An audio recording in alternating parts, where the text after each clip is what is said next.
జీవాధిపతి అని యేసే నామమునకు మహిమ కలుగును గాక. మన ప్రభువును మన రక్షకుడు యేసుక్రీస్తు నామములో ఎవరి లైఫ్ మినిస్ట్రీస్ తరపున అందరికీ శుభాభివందనాలు తెలియజేస్తున్నానండి. పాట పాడుకుంటూ దేవుని ఆరాధన చేసుకుందాం. హల్లెలూయా. Thank you Lord. జ్యోతిర్మయుడా నా ప్రాణ ప్రియుడా, స్తుతి మహిమలు నీకే. జ్యోతిర్మయుడా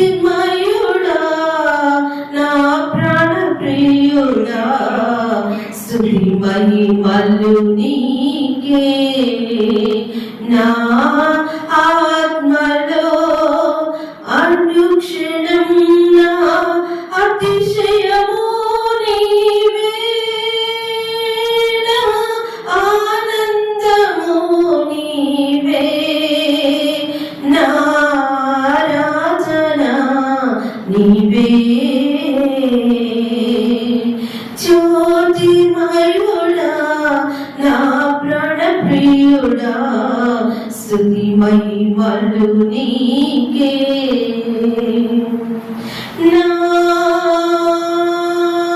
పరలోకపు తండ్రి వ్యవసాయకుడా, నా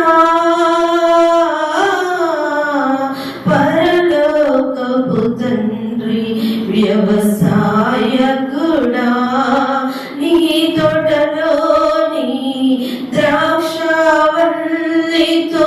నన్ను అంచుకట్టి స్థిరపరచావా. నీ తోటలోని ద్రాక్షవల్లితో నన్ను అంచుకట్టి స్థిరపరచావా. జ్యోతిర్మయుడా నా ప్రాణ ప్రియుడా, స్తుతి మహిమలు నీకే. జ్యోతిర్మయుడా నా ప్రాణ ప్రియుడా, స్తుతి మహిమలు నీకే. నా ఆత్మలో అనుక్షణం నా అతిశయము నీవే, నా ఆనందము నీవే, నా ఆరాధన నీవే. హల్లెలూయా. ఈ ఉదయకాల సమయంలో మనము వాగ్దానాన్ని విందామని అందరము మనము వాగ్దానానికి వినడానికి సిద్ధపాటు కలిగి దేవుని వాగ్దానంతో మనతో మాట్లాడేటట్టు మనతో వాక్యంతో సిద్ధపడదాం. హల్లెలూయా. దేవుని నామము మహిమపరచబడును గాక.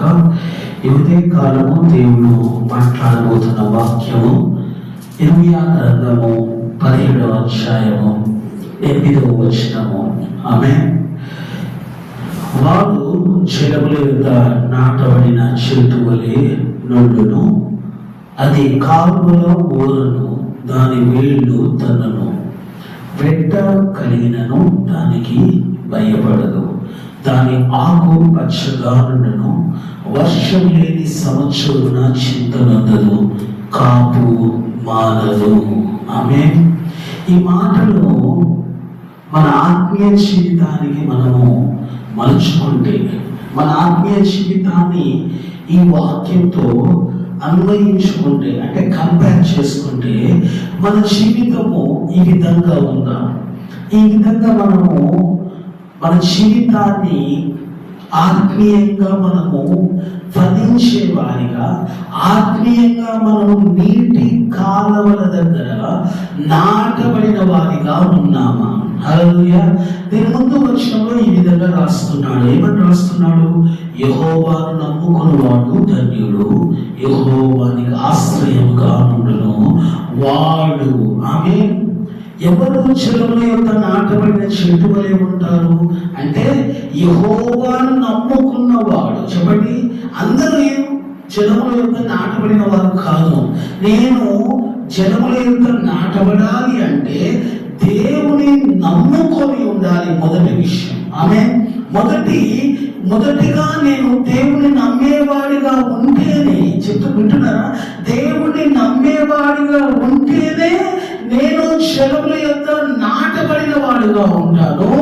అప్పుడు దేవుడు ఏమంటున్నాడు, నేను మనకి ఆశ్రయముగా ఉంటాను అంటున్నాడు. హల్లెలూయా. నేను చెరువుల యొక్క నాటబడిన వాడుగా, దేవుడు ఎవరైతే చెరువు యొక్క నాటుతారో వారికి ఆశ్రయంగా ఉంటాడు. హల్లెలూయా. ఇంకొక మాట మనం ఇక్కడ గమనించాలి. దాని కాలువలు ఓడను దాటి వేలను తన్నును, వెట్ట కలిగినను దానికి భయపడదు. ఆమేన్. హల్లెలూయా.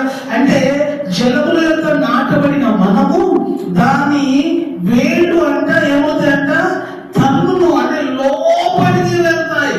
లోతుగా వేర్లు లోతుగా ఏమవుతాయి, ప్రవహిస్తాయి. అవి ఇంకా లోతుగా విస్తరిస్తాయి. అంటే నాటబడేది చూస్తున్నామా, నీవు వేరు లోతుగా వెళ్తూ విస్తరిస్తున్నది చూస్తున్నావా? లోతుగా వెళ్ళి విస్తరించేది కనపడదు. ఆమె బయటకే కనపడుతుంది. చెట్టు లోపల కనపడుతుందా, బయట కనపడుతుందా? వేరు కనపడుతుందా? కనపడదు. కానీ వేరు ఏమవుతుంది, లోతుగా విస్తరించబడుతూ ఉంది. ఆమె మనం కీర్తన గ్రంథం 1వ అధ్యాయం చదివామనుకోండి, 3వ వచనం అంటాడు, అతడు నీటి కాలువల యోరన నాటబడినదై ఆకువాడక తన కాలమందు ఫలమిచ్చు చెట్టు వలె నుండును, అతడు చేయనదంతయు సఫలమగును.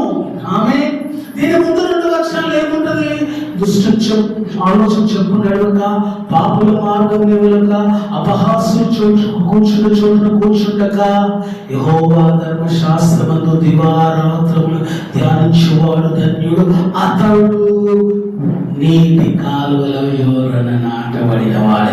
అంటే మనం 3వ వచనమే ధ్యానించుకుంటాం, కానీ దాని ముందు వచ్చిన ధ్యానించమే. మీరు అందరూ ఏమనుకుంటారంటే, నేను నీటి కాలువల యొక్క నాటబడ్డాను, నాకు ఎప్పుడు వాడదు, నేను ప్రతి కాలంలో మంచి ఫలమిచ్చే చెట్టు వలె ఉండాలి, నేను చేసినంతే సఫలమవ్వాలి అని కోరుకుంటున్నావు. మంచిదే, కానీ ముందు 2 వచనాలు కూడా నెరవేర్చేవాడిగా ఉండాలి. దుష్టులతో ఏదేదో ఆలోచన చేయకూడదు. దుష్టుల ఆలోచన చెప్పున నడవకూడదు, పాపుల మార్గం నిలవకూడదు, అపహాస్యులు కూర్చున్న చోట కూర్చుండకూడదు.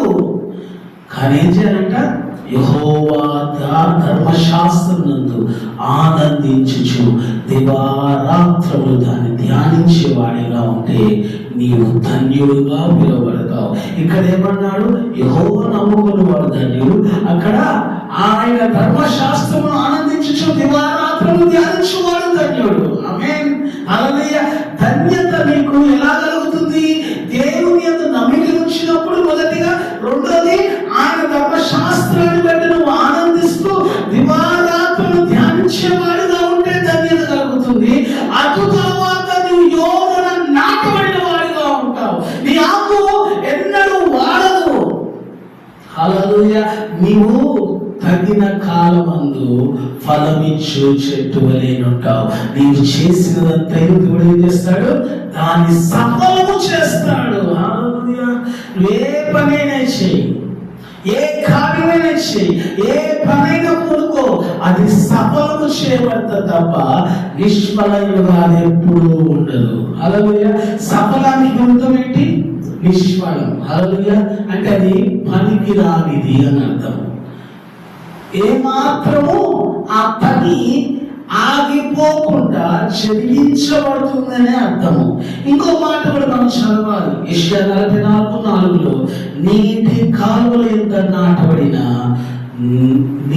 నిరవంజి చెట్లు గడ్డిలో ఎదుగునట్లు వారు ఎదుగుతురు. ఆమె ఎలా ఎదుగుతామంట, నిరవంజి చెట్లు గడ్డిలో ఎదుగునట్లు వారు ఎదుగుతారంట. హల్లెలూయా. నీటి కాలువల యొక్క నాటబడిన వాడు నీవు ఎదిగేవాడిగా ఉంటావు, ఫలించేవాడిగా ఉంటావు. నీ ఆకు ఎన్నడూ ఏం కాదు, వాడిపోవదు. హల్లెలూయా. వర్షము లేని సంవత్సరము కూడా నీకేంగా చెప్పండి, ఏమన్నాడు, చింతనుందవు, నీ కాపు ఎన్నడూ మానదు. ఇప్పుడు నీటి దగ్గర నువ్వు నాటబడ్డావు, నీటి కాలువల దగ్గర నాటబడ్డావు. అదే నీవు నీటి కాలువల నుండి ఒక దూరంగా నాటబడ్డావు అనుకోండి, అప్పుడేమవుతుంది? నీరు లేకపోతే చెట్టుకు రావాల్సిన ఆ నీరు అందకపోతే ఆ చెట్టు ఏమైపోతుంది? ఎండిపోతుంది, మాడిపోతుంది, ఆకులు రాలిపోతాయి. అంటే నీటికి సమీపంగా, కాలువకు సమీపంగా, అంటే దేవుని వాక్యానికి సమీపంగా, హల్లెలూయా, దేవుని ఆత్మతో ఏకమై, హల్లెలూయా, దేవునికి సమీపంగా ఉన్నవాడు ఫలించేవాడిగా ఉంటాడు. దేవునికి దగ్గరగా ఉండేవాడు ఎదుగుతాడు. దేవునితో సంబంధం కలిగి ఉన్నవాడు వర్ధిల్లుతాడు. దేవునితో సహవాసం చేసేవాడు ఏం చేయడు? ఎన్నడూ బాధపడడు. అంటే నువ్వు ఎంతగా దేవుని దగ్గరగా ఉంటే అంతగా ఫలించబడుతూ ఉంటావు.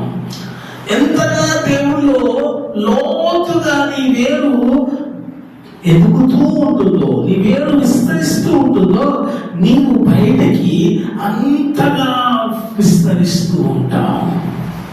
దేవుని లోతుగా నిన్ను నడిపించాలనుకుంటున్నాడు. ఆయన నీటి కాలువలంతా నిన్ను నాటాలనుకున్నాడు.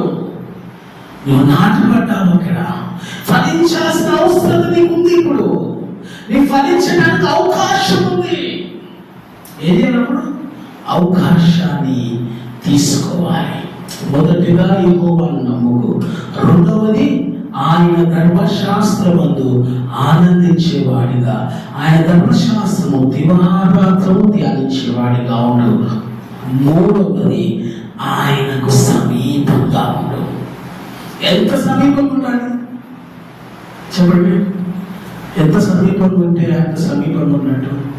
అంటే ఆయనతో పెనవేసుకుంటే, ఆయనతో అతుక్కపోతే అంత సమీపంగా, అంత సమీపంగా ఉండాలి. పెనవేసుకునే అంత సమీపంగా ఉండాలి. దేవుడు నిన్ను నన్ను కోరుకుంటున్నాడు. నీ ఆకులు రాలవు, నీ ఆకులు పచ్చగా ఉంటాయి, నీవు ఫలానిస్తూ ఉంటావు, నువ్వు వర్ధిల్లుతూ ఉంటావు, నువ్వు అభివృద్ధి చెందుతూ ఉంటావు, నువ్వు ఎదుగుతూ ఉంటావు. నువ్వెన్నడూ మాడిపోవు, నువ్వెన్నడూ రాలిపో.